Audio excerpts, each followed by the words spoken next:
Ladies and gentlemen, good morning, good afternoon, good evening, depending on whereabouts in the world you're joining this seminar. My name is Christopher Greenwood. I'm delighted to welcome you to the seminar on behalf of one of the two organisers, Magdalene College, Cambridge, of which I have the honour of being Master. I know that it is the custom in Australia to begin a seminar of this kind with an acknowledgement of the owners of the land. Obviously, I'm broadcasting from England, some distance away, but may I start just by acknowledging the contribution to everything we're talking about today of the Aboriginal and Torres Strait Islander peoples. It's my pleasure to be able to welcome a number of our distinguished guests here. First of all, Her Excellency, the Governor of New South Wales, the Honourable Margaret Beazley, Companion of the Order of Australia and Queen's Counsel, and her husband, Mr. Dennis Wilson. The Chancellor Pro Tempore of the Australian Catholic University, Mr. Julian O'Connell, a member of the Order of Australia. And I should just say he took up the position as Chancellor Pro Tempore following the very sad death in September of the then Chancellor, the Honourable Michael Fay. Then there graces the Anglican Archbishop of Sydney, the Most Reverend Dr Glenn Davis, and the Catholic Archbishop of Melbourne, the Most Reverend Dr Peter Comensoli. We are delighted to have you here, and we are very honoured that you're dignifying this seminar for us. I have nothing more to say other than repairing one omission, which is I should have said at the beginning, that the seminar is presented jointly by Magdalene College, Cambridge and the PM Glynn Institute of the Australian Catholic University. My only other task is a very pleasant one, and that is to introduce the panellists. Starting with my predecessor as Master of Magdalene College, the Right Reverend and Right Honourable the Lord Williams of Oystermouth, Rowan Williams, whom it is a delight to see again, even though we do it from Zoom only, as we're in two different cities. Professor Catherine Renshaw, who will be moderating the panel, she is Professor of Law at Western Sydney University and a Senior Fellow of the PM Glynn Institute. Dr Simon Longstaff, Member of the Order of Australia, the Executive Director of the Ethics Centre in Sydney, and an Honorary Professor at the Australian National University's National Centre for Indigenous Studies, and a non-resident member of Magdalene College, where he studied for a PhD in philosophy at a time when I was there as Dean of College back in the 1980s. And Mr. Noel Pearson, the founder of Cape York Institute, and somebody who's played a central role in the debate about recognition of the Aboriginal and Torres Strait Islander peoples in the Australian Constitution. Catherine, I'm delighted to hand over to you now to moderate the panel. And I shall not exactly disappear, but I shall mute myself and also remove my video image while the panel takes place. Thank you very much. Thank you very much indeed, Sir Christopher, and to all of our guests joining us, a very warm welcome from Sydney. I too would like to acknowledge the traditional owners of the land that I'm on, the Camaragal people of the Gurungai tribe of the Eora Nation. I recognise their continuing connection to land, waters and culture, and pay respect to their elders, past, present and future. So it's an honour to be chairing this panel discussion. The book that you've joined us to launch, Tribalism's Troubles, is a product of the PM Glynn Institute at Australian Catholic University's annual lecture series. So each year, the Institute asks an eminent person to give a lecture addressing an important question that stands at the intersection of religion, law, and public life. And eventually, under the helmsmanship of my friend and colleague, Damien Freeman, a book is produced based on the lecture and on responses to the lecture by notable academics, political leaders, activists, journalists, public intellectuals. And in 2019, the eminent person was Dr. Williams, and the question he addressed is the question of our age, political tribalism. So this evening or this morning, we'll hear from Dr. Williams and then from Noel Pearson and Simon Longstaff. And then we'll open the floor to you for your questions and comments. And you can send us these using the Q&A button that should be at the foot of your screen. If you'd like to type in a question and give us your name and where you're from, we'll submit those questions to the panel for discussion. So we'll hear this morning from Dr. Williams. And before I ask him to speak to his wonderful essay in the book and to some of the responses, I will mention that I tried to press this book on my children, who were, of course, far too angry and impatient to actually read it. But they did say, well, quickly, tell us what it's about. And under a great deal of pressure and knowing what a very limited time I had to grab their attention, I said, okay, well, here's 3 things. First, Dr. Williams thinks that Enlightenment liberals shouldn't be so smug. And the children responded, well, good, he's right, you shouldn't be. And I said, well, second, Dr. Williams thinks that in times of potential conflict, we should direct our efforts to recognizing the moral energy in the other so that we can begin to stake out a shared territory that can defend us from zero-sum violence. And the kids seemed to think that that was fair enough as well. And at this point, things were going so well that I wanted to take them to page 16 of your wonderful book, where you list a set of virtues that are necessary to silence our aggressive, fearful, greedy age: self-awareness, self-control, justice, contemplative practice. But I thought I might be pushing it with them. So the third takeaway I gave them was, Dr. Williams is against violence. He says, you can never resist political power with violence. And this one worried the children. They said, well, that's fine if you're the one with power. If you've got power, you can sit there recognizing the moral energy of the powerless other until the cows come home. But in the end, when a decision has to be made and real interests are at stake, then surely isn't the will of the powerful going to prevail? And I thought that their worry was fair enough, because as we all sit here across the world now, it's impossible not to think of what might restrain the powerful. When the President of the United States is urging armed supporters to stand by and stand ready in case the vote doesn't go the right way, when protesters in Hong Kong are being arrested for holding up placards against Chinese rules prohibiting freedom of association, when in that other country that's also on the brink of an election, Myanmar, tens of thousands of Rohingya are being killed for their ethnicity and religion.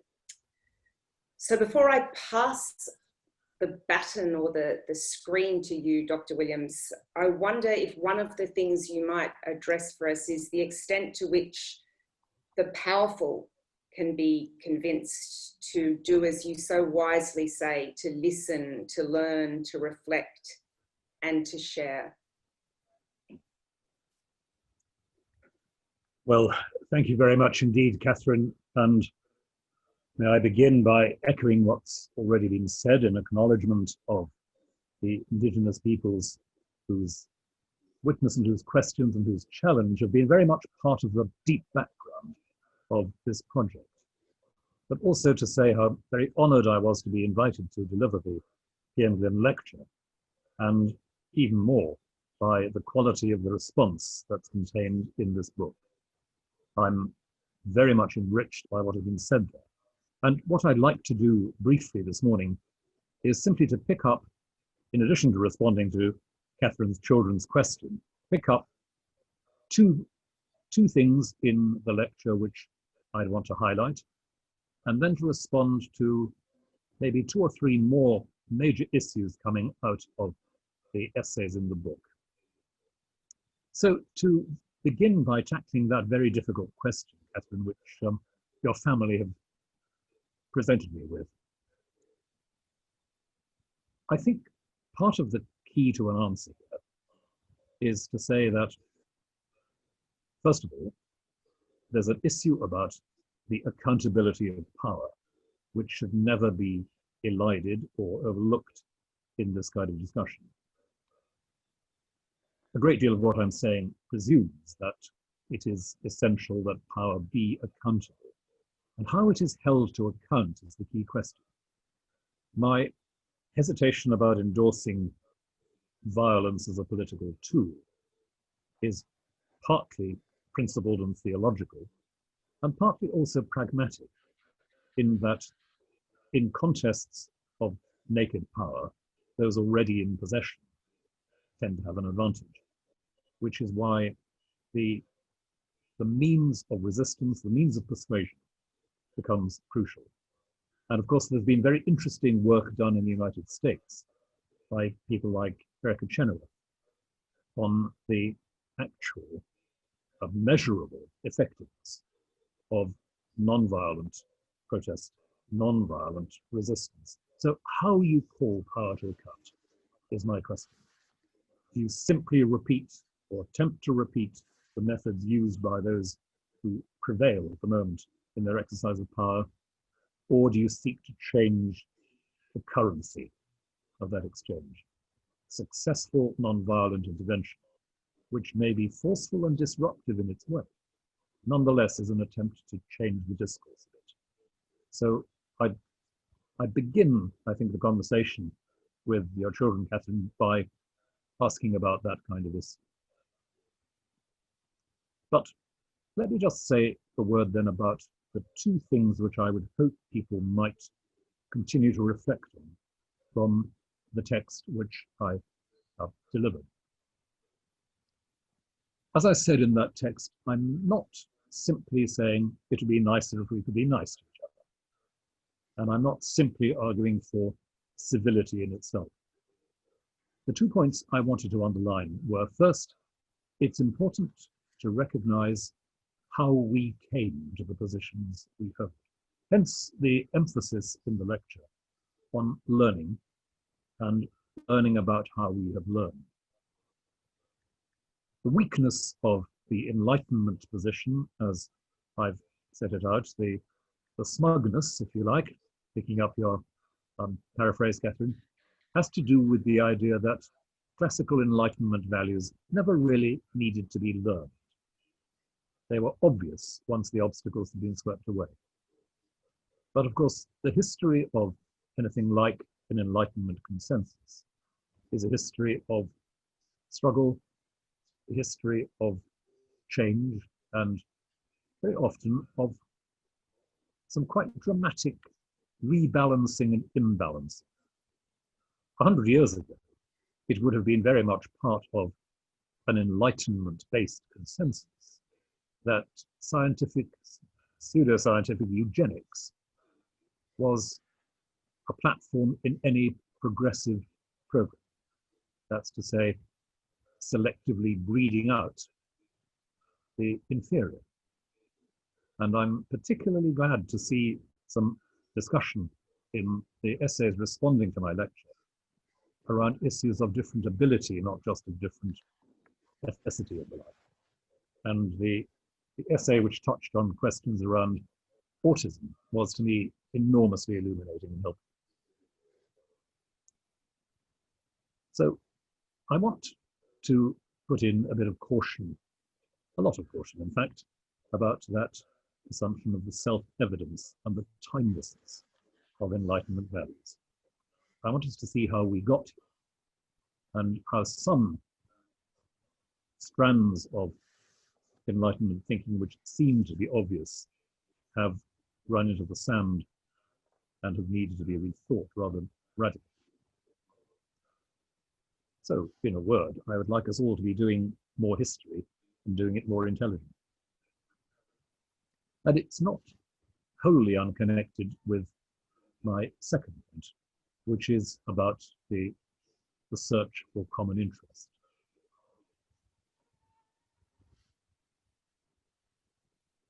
I think that that is easily reduced to rather trivial terms. Well, we disagree about a lot, let's find a few things we agree about. But it's based on what seems to me a very fundamental fact about our political and social life, which is that we are, all of us in one way or another, occupying relatively limited space, which we have no option but to share. If that's the case, there is an environment, and of course at the moment very literally a physical environment, with which we all have to cope. And how we find convergent ways of coping, although as I said, they may not be ideal in anyone's eyes, that's the question I wanted to focus on. But it's related to the issue which I touched on early in the lecture, where I picked up, not to spare his blushes, a phrase of Damien Freeman's about this, that very often it's not a question of trying to assess or adjudicate rival solutions to a single problem, but understanding why different questions are arising. And to understand that, you have to understand something of the deep background, the learning, the history mentioned. So that, to take the very obvious examples around race and ethnicity that are so much to the fore in the minds of so many of us at the moment, as well as the issues of the dignities and rights of indigenous peoples, which again, as I've said, form part of the deep background to this book. The problem is for the typical power-wielding establishment a failure to understand why a territory, literal and metaphorical, looks different to someone with a different history. It's one of the things which the Black Lives Matter movement has pressed on our attention, I think quite rightly in recent months.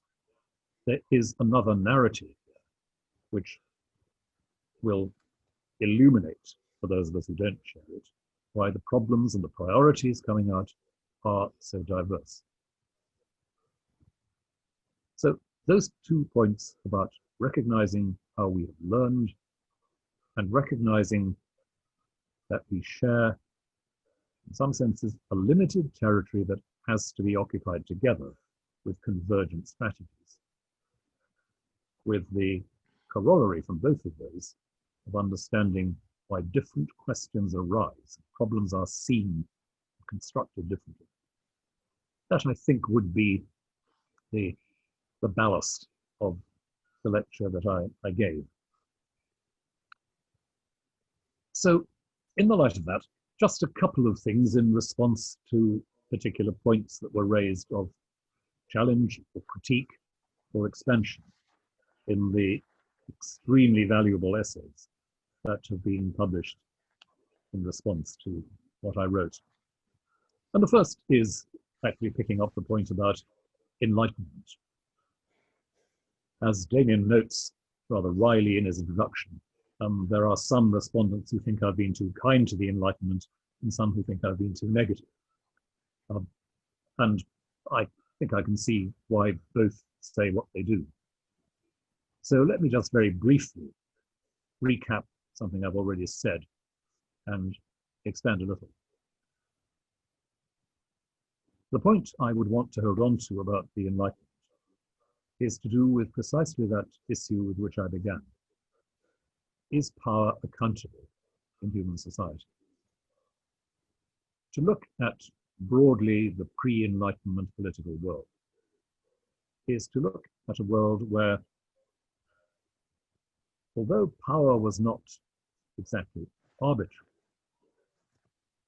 sanctions on which it depended were not always transparent.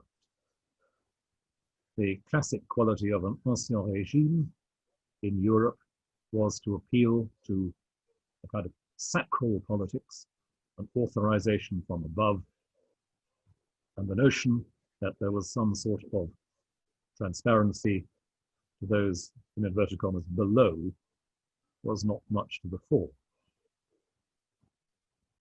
Curiously, and it's a very important corrective, this attitude is, as many people would recognize, far more typical of Renaissance and post-Renaissance politics than of a high medieval politics, when the question of the accountability of authority and indeed even the will of the people was perhaps rather more intelligently discussed than it was at times in the 17th century. So if I wanted to make a positive case here, that's where I would stress the importance of enlightenment. But what I'm critiquing in enlightenment is the detachment from history and, in the very broadest sense, tradition. That is, from the communal and continuous practices of learning within particular contexts and particular disciplines, and the possibility of a real self-awareness of the processes by which we have come to be where we are. And this is why, to put some philosophical cards on the table, this is why I've had a long-standing interest in Hegel as a philosopher who both, in some sense, brings the Enlightenment project to maturity and, in important respects, turns it on its head. But that will be material for another 16 or 17 seminars, so I'll just excuse myself from elaborating and leave it on the table. But I can see why, in one response, the respondent charges me with what he called, I think, optimistic proceduralism. That is, too strong a confidence in processes and structures of corporate political discernment and adjudication without allowing fundamental questions about the nature of political authority in our time and the unhealthy interdependence or codependence, as you might say, of politics with particular economic patterns of exploitation and inequality. I don't actually dispute that context for a moment. Quite the contrary. And I think if we look, as we're bound to on this particular day, across the Atlantic, to a society which right at the moment seems paralyzed in a tribal standoff, part of the crisis, part of the ongoing dysfunction of United States politics has a great deal to do with that symbiosis between economics and politics, with the uncritical maintenance of an exploitative world order. And it's not a sickness unique to the United States of America, as I hardly need to say. That again is another question. I understand the reproach of optimistic proceduralism, but the lawyers on this panel will perhaps be relieved if I say that I don't think that lets us off the obligation to think about what the rule of law might mean and what the rule of law itself guarantees in terms of a strict equality of access to redress and protection. I think that's possibly rather more than proceduralism, and there would be, again, some theological issues that could well be raised in connection with that. So I think it's fair enough to say that I have been positive about the Enlightenment in some respects, negative in others, and that my, not optimism in, but my confidence in certain kinds of procedure and certain kinds of legality should not be taken as, I hope, a sort of Pollyanna optimism about their capacity to deliver. Because we are seeing, especially at the national level of politics, a great deal of what I would call procedural corruption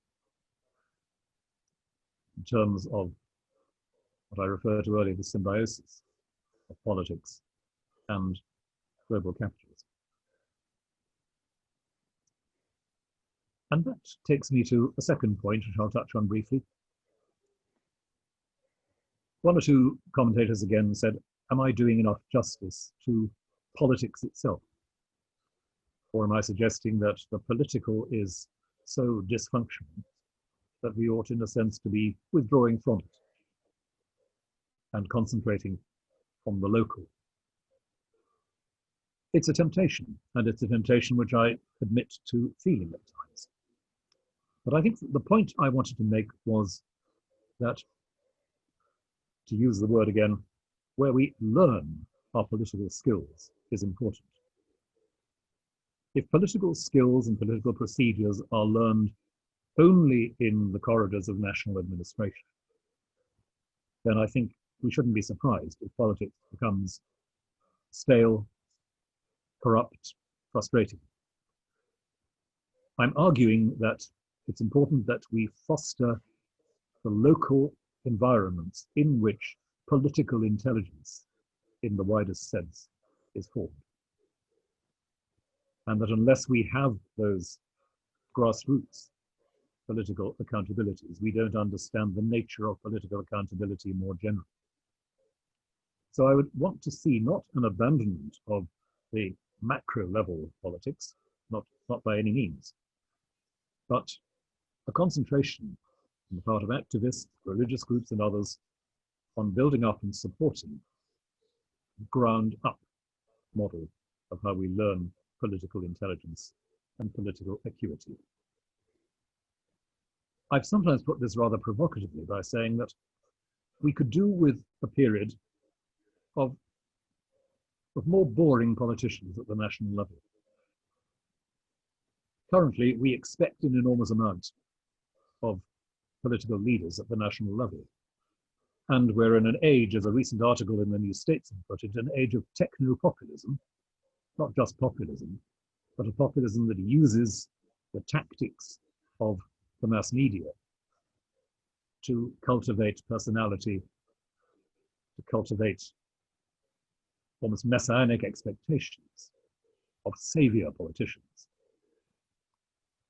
And I think one of the jobs, again, that we have to do as people concerned with faith, with law, with justice, is to challenge models of the savior politician.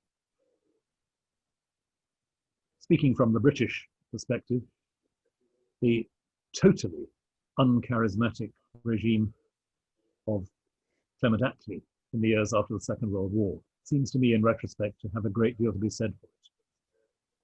The professional and prosaic shifting of the parameters of justice within a society requires rather more than messianic techno-populism.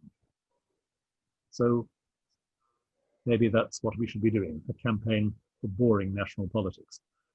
By which I don't mean a national politics devoid of moral passion, but a national politics which is far more suspicious than it has been of charismatic individualism.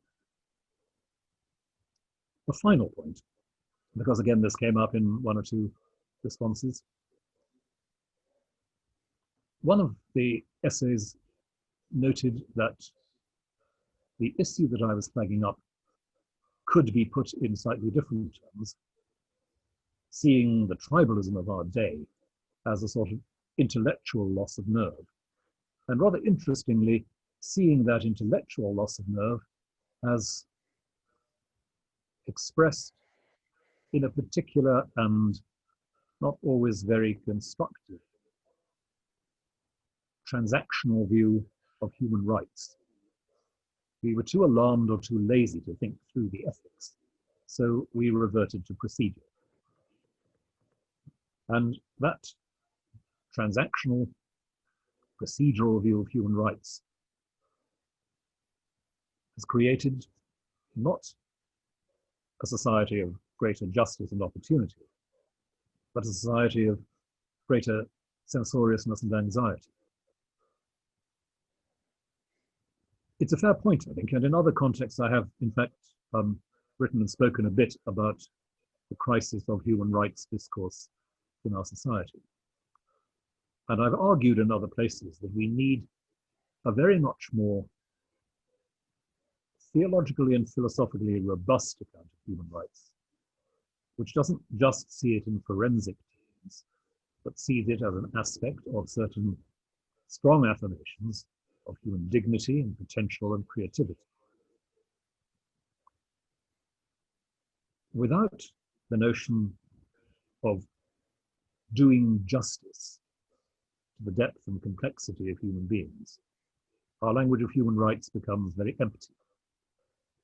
And so I would agree rather strongly that we need to reconstruct our ideas of rights. I think the phrase used, if I may pick it up, was that natural rights rather than international human rights need to be affirmed. Natural rights is a difficult concept to be precise about. Nonetheless, I take it to be something to do with the notion that there is in humanity something to which justice must be done, and that doing justice is more than just a procedural or a forensic matter. It's also a matter of active receptivity and engagement. And that, again, connects with another essay which stresses the need to be clear about our attachment, even emotion, and indeed love come into this picture. There's a great deal that could be said about that, but I know that my time is running short, and it's probably best that I draw this to a conclusion. But just to sum up very briefly, I wanted to underline the 2 points that I wanted most to stress in the paper about the processes of learning, the nature of common interest. I wanted to say a little bit about the pluses and minuses of enlightenment, an ongoing debate, I know, about the need for reimagining, not abandoning, national politics. And perhaps above all, the need for a more three-dimensional account of human rights than we seem to be working with in many contexts at the moment.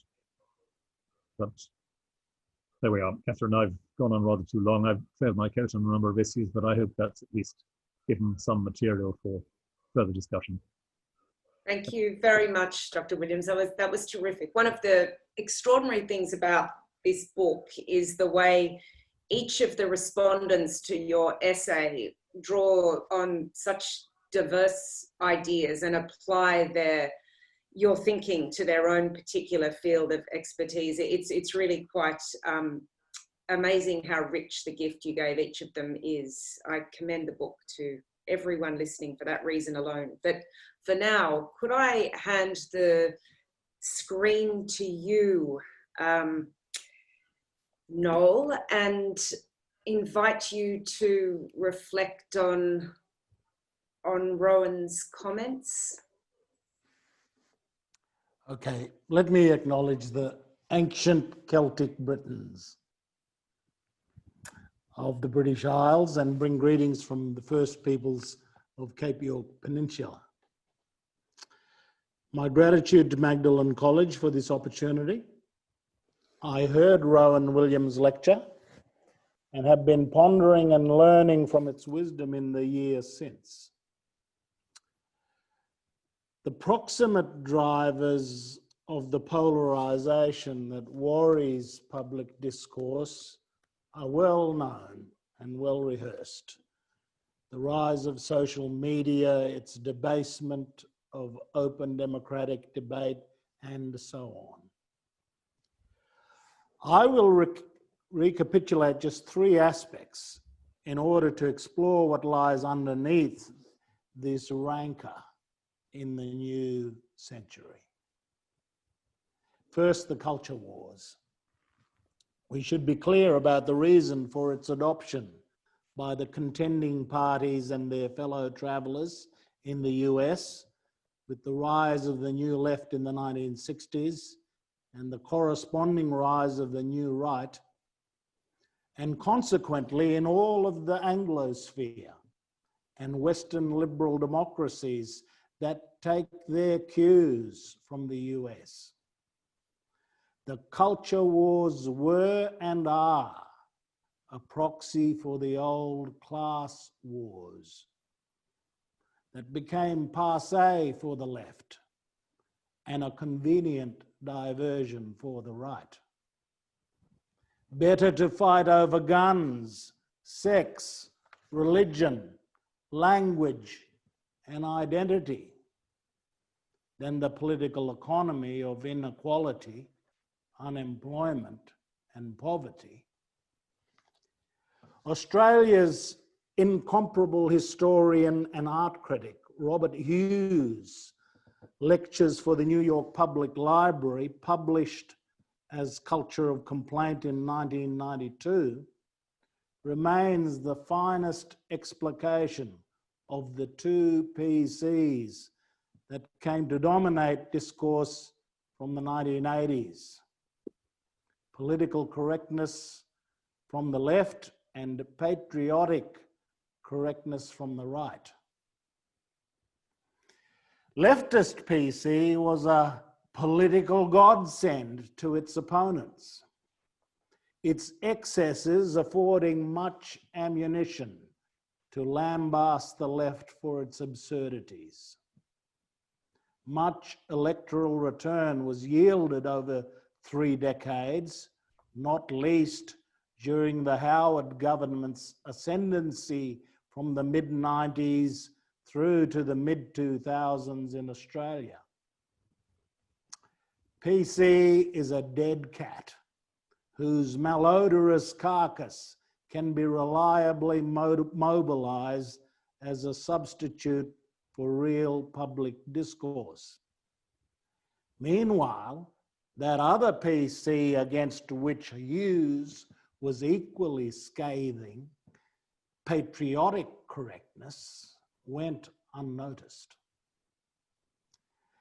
The new programs against identity politics and for Western civilization are just new phases of this culture war. As the leftist discourse evolves and mutates, so does its rightist response. And while the leftists have indeed succeeded in long marching through the institutions, the rightists always succeeded in fighting on their favoured ground of culture rather than economy, of race and gender rather than class, of the morality of religion and sex rather than the morality of our political economy. Second, the rise of the permanent campaign. This is a short point, simply observing that our democratic politics evolved so that elections no longer represent the resolution of partisan contest over policy for power, whereby partisans come together and accept the newly elected government has a mandate from the people to govern for all. Rather, the campaign starts the very day after the last poll. On the part of the newly elected seeking to cement their place in power, and on the part of the opposition looking forward to the next election. Third, the rise of the media business model as a complement and amplifier of the culture wars. This too is a short point and not new. Partisan conflict has long sold media, but it seems to me Roger Ailes broke new ground with his creation of Fox News, a remarkably lucrative media business model whose very value proposition is centered on tribal conflict and the culture wars. However egregious Fox News is, Its commitment to the cultural and political right is no different to the Australian public broadcaster, the ABC's, commitment to left liberal culture and ideology. The same can be said, as I understand it, of the BBC. Australia is as roiled by this polarisation as the US and the UK. We imitate and replicate the ideas and political methods that underpin the culture wars of North America. How might we transcend this dismal discourse? Let me turn to this question in the Australian context over the past decade. The recognition within the Australian Constitution of the country's Aboriginal and Torres Strait Islander peoples. This belated project is long overdue and of long standing. Its culmination will require a referendum of the Australian people where a majority of voters in a majority of the states say yes. In a country where Indigenous peoples constitute 3% of the population, this will require something special from the 97%, as it will from the 3%. Australia's mutual recognition project is susceptible to controversy and partisanship as a consequence of the very polarisation that we speak of now, that convulses the wider culture. Representatives of Australia's Indigenous communities met at a constitutional convention in 2017 and published an invitation from the 3% to the 97% called the Uluru Statement from the Heart. It said, "We, gathered at the 2017 National Constitutional Convention, coming from all points of the southern sky, make this statement from the heart.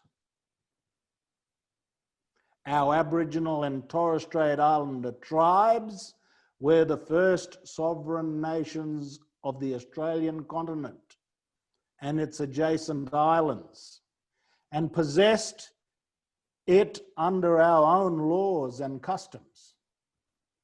This our ancestors did according to the reckoning of our culture from the creation, according to the common law from time immemorial, and according to science more than 65,000 years ago. This sovereignty is a spiritual notion. The ancestral tie between the land, or Mother Nature, and the Aboriginal and Torres Strait Islander peoples who were born therefrom remain attached thereto and must one day return thither to be united with our ancestors. This link is the basis of the ownership of the soil, or better, of sovereignty. It has never been ceded or extinguished and coexists with the sovereignty of the Crown. How could it be otherwise? That peoples possessed a land for 60 millennia, and this sacred link disappears from world history in merely the last 200 years? With substantive constitutional change and structural reform, we believe this ancient sovereignty can shine through as a fuller expression of Australia's nationhood.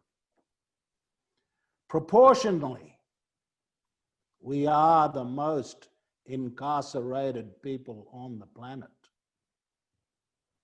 We are not an innately criminal people. Our children are aliened from their families at unprecedented rates. This cannot be because we have no love for them. And our youth languish in detention in obscene numbers. They should be our hope for the future. These dimensions of our crisis tell plainly the structural nature of our problem. This is the torment of our powerlessness. We seek constitutional reforms to empower our people and take a rightful place in our own country. When we have power over our destiny, our children will flourish. They will walk in two worlds and their culture will be a gift to their country. We call for the establishment of a First Nations voice enshrined in the Constitution. Makarrata is the culmination of our agenda, the coming together after a struggle. It captures our aspirations for a fair and truthful relationship with the people of Australia and a better future for our children based on justice and self-determination. We seek a Makarrata Commission to supervise a process of agreement making between governments and First Nations and truth-telling about our history. In 1967, we were counted. In 2017, we seek to be heard.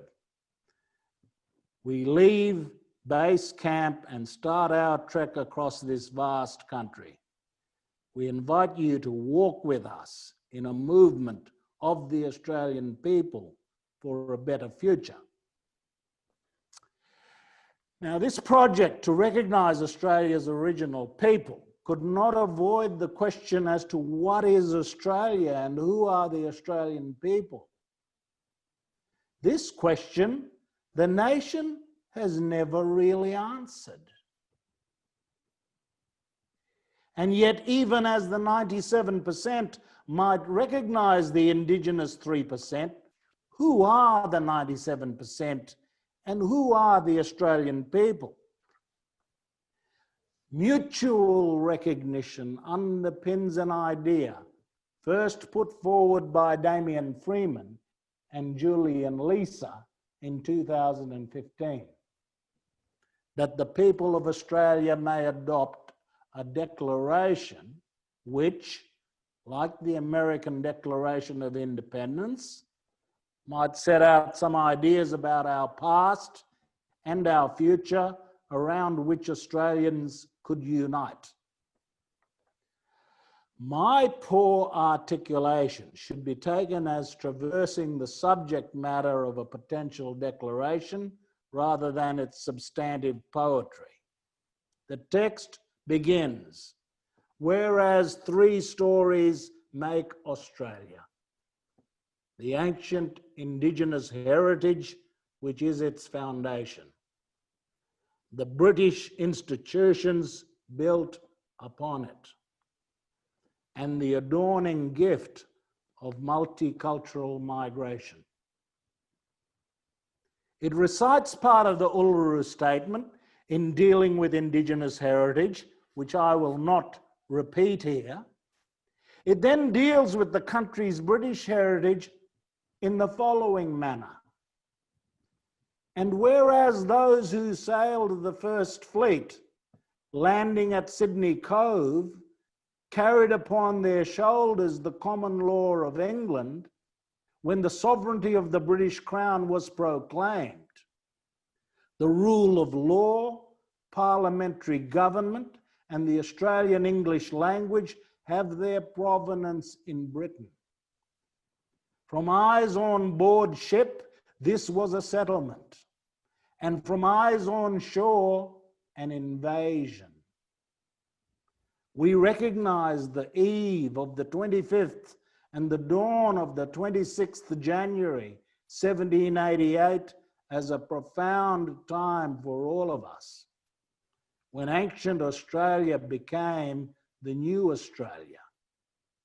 We recognize and honour the Britons and Irish, convict and free, who founded our institutional heritage, making our Commonwealth from 1901 a great democracy of the globe. And it recognises the country's migrant heritage as follows. And whereas peoples the earth over brought their multitude of cultural gifts to Australia, that we celebrate diversity in unity, makes us a beacon unto the world. We recognise and honour our new Australians. When we renounced the White Australia policy, we made a better Commonwealth. We show that people with different roots can live together, that we can learn to read the image bank of others, that we can look across the frontiers of our differences without prejudice or illusion. It urges mutual recognition in the following terms. Now, therefore, with earnest and open hearts and a strong desire to fill the lacuna, after more than 2 centuries, we make this declaration of Australia and the Australian people to see our reflections in each other and recognise one and all. And then it seeks to deal with the country's troubled colonial history as follows. Our history is replete with shame and pride, failure and achievement, fear and love, cruelty and kindness, conflict and comity, mistake and brilliance, folly and glory. We will not shy from its truth. Our stories entwine further each generation. We will ever strive to leave our country better for our children. And it commits to the Indigenous peoples in the following terms, that we will honour the Uluru Statement from the heart and make good upon it. Whilst English is the shared language of our Commonwealth, mother tongues name the country and sing its songlines, and we do not want for them to pass from this land. They are part of the cultural and natural wonder of our country. That is the campfire of our national soul, and the pledge of care and custody we owe our ancestral dead and unborn descendants. And then, in closing, it sets out some fundamental values that might mark us as Australians. After the battles of our frontier wars fell silent, diggers from the First Nations joined their settler and new Australian comrades in the crucibles of Gallipoli and Kokoda, and there distilled the essence of our values, that our mateship is and will always be our enduring bond, that freedom and the fair go are our abiding ethic, that our virtues of equality and irreverence give us courage to have a go, that we know we can and always will count on each other. 3 stories make us one, Australians. Thank you. Bravo, Noel. Thank you so much. Simon, could I hand over to you to round up the incredible evening we've had? Wow. Well, I'd just like to acknowledge I'm on Camaragal land too. So you've mentioned that mob, and I'd like to pay my acknowledgement to their elders, past and present. I was asked to respond to two very different but related talks. And given the time, I'm just going to tell one story and sow one seed as a response, and then really as a way of thinking. I left school when I was 16, and just a couple of days after my 17th birthday, I was on Groote Island, where I'd been employed as a cleaner and later a safety officer, which is a manganese mine. And as a young man without family, I was basically taken in and looked after by local Indigenous people, and Ndiliakwa people. And various things happened, which I won't go into, except that one day they took me to the end of the wharf and they said they decided they needed to teach me how to see dolphins. I thought, what are they going to teach me? I know, I'm sure you look for a dolphin and there's a dolphin in the water. If you can see, they said, can you see the dolphins? I said, no, I can't see the dolphins. I said, can you see the dolphins? There are dolphins there. I can't see the dolphins. And then they said, you know why you can't see the dolphins? Because you're looking for the dolphins in the water. That's not how you see dolphins. I said, how do you see dolphins? And they said, well, there's a pattern that's made by the water when it has dolphins in it, and there's a different pattern the water makes when there are no dolphins. And each of the things, when you look at the world, has to be seen not as a dolphin in the water, a kangaroo on the shore, a person at work. There are these patterns where everything is connected. And it had a profound impact on me about realising that to see the world is to break away from a convention in which we all tend to see things as the lamp on the table, the person in the room, the dolphin in the sea. Now, I've carried that with me for a very long time, and I think it has some bearing on both what Noel has said and what Rowan has said. Because when I look at the Enlightenment, I see it and the pre-Enlightenment period, in a sense, cursed by the same thing. Both periods are cursed by this desperate need in humans for certainty, and our inability to live in a world where we feel unattached to it and threatened by it, and by its phenomena and all the rest. And you can get certainty in a pre-Enlightenment world by finding something other and greater that's responsible for what happens. And you can find certainty in a post-Enlightenment world by taking it to the extreme and the hubris which it generates, where you think that you can become the self-certain subject who, using calculative rationality, can dominate everything by controlling everything. And we've taken it to the extreme now, where we think we can make ourselves certain and safe by taking that point of control, and this is Rowan's points about power and authority, to a degree where we not only simply control things, but we actually convert people into things to be controlled.